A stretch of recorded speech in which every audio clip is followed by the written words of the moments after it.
Oh, the lighting's not great. All right, so I want to hop on and I wanted to tell you why I, as an emotional eating craving change facilitator, was wrong about emotional eating. And I wanted to tell you why I've really changed my approach just in the last 6 months and changes that it's made in the lives of my clients. So, if you followed me for a while, you know I've run the Craving Change program. I've been facilitating this program since 2008, 2009.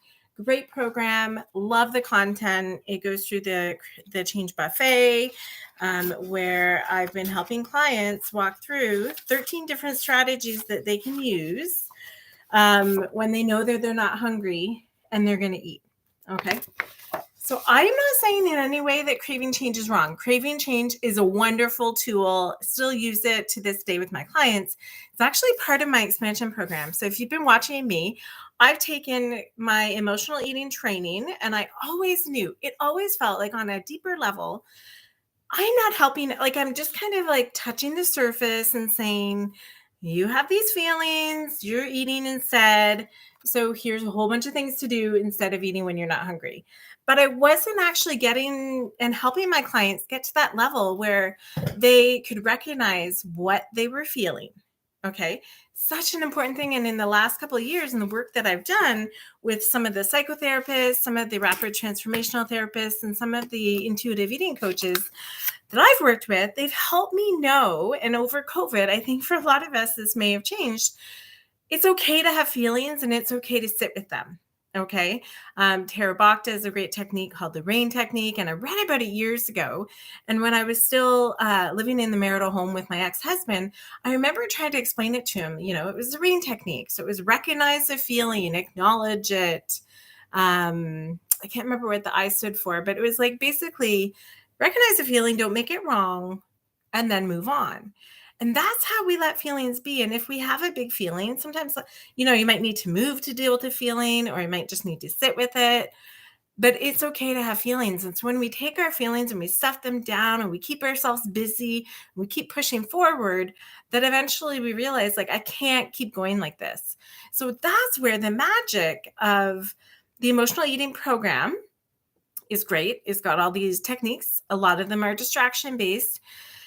I don't want to help my clients be distracted from what they're really feeling. And when we get into intuitive eating, which is the approach, so I've combined these two programs, emotional eating and intuitive eating, together to make my high level touch support, my words are not working today, program for women who are ready to ditch diets and embrace intuitive eating and intuitive living.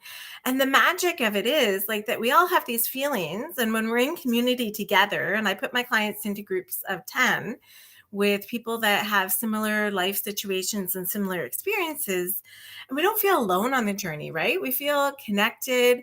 I'm feeling this. Someone else might hop in and say, I'm feeling that too. And that happened in the emotional eating program, but we just kind of pushed it down and we just kind of said, okay, change your thoughts.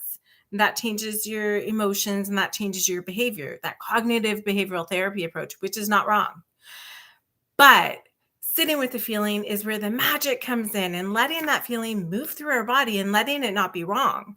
It's that bit that has to happen. And then marrying that with intuitive eating approach, where we're starting to be more in tune with what our body needs. And if we're in tune with hunger and satiety and fullness cues, we need to be in tune with our feelings and how those feel, letting them be there and not making ourselves wrong, and then letting them move on. So that's the magic. And that's why if you did an emotional eating program with me previously, I am sorry. I am sorry. I did not have the capacity to sit with my feelings until 2020. I left my marriage in 2020. And I left my marriage in February, March, April, and 3 months later, my mom died. I had a lot of feelings. And because my kids were suddenly with me half the time, I had a lot of space. And I was still off at that point dealing with post-concussion syndrome, still live with that, but I'm able to manage my symptoms most of the time and have feelings. I did a Instagram training today about reframing your thoughts, which reframing your thoughts in action, which was talking about, situation I had yesterday. I didn't feel great about it, and I had the feelings. And when I have a day of extreme feelings, then that impacts my post-concussion syndrome today. So I feel exhausted, but I don't make myself wrong. I have the feelings. I can move the feelings through. It means I recognize that today I can't travel like I wanted to. That's fine. I'll have a good sleep and I'll travel tomorrow. But it's this whole approach of embracing the feelings, recognizing why they're coming. And instead of distracting ourselves, is dealing with it. So I wanted to hop on. I had this revelation today when I was working on the podcast. I walk through intuitive eating principles. So I'm going to put out another episode every Monday. So tune in for that. If you want some help around emotional eating, intuitive eating, embracing the feelings, embracing the messy bit, then I'm your girl. Single mom, 3 kids under age 10. Almost 3 years in 2 households for my kids. They are still having challenges, crying when they have to go to their dads. So I have to hold a lot of their feelings too, and I have to hold my feelings. And there's magic in that. And I want to bring that magic to you, help you feel supported, help you learn to love your body, ditch the diets, all the things, make us happier, make us healthier, right? And our kids see what's happening. They see how we're managing that. And that's what's going to build their healthy relationship with their body and with their food going forward. And that's what I want for your kids too.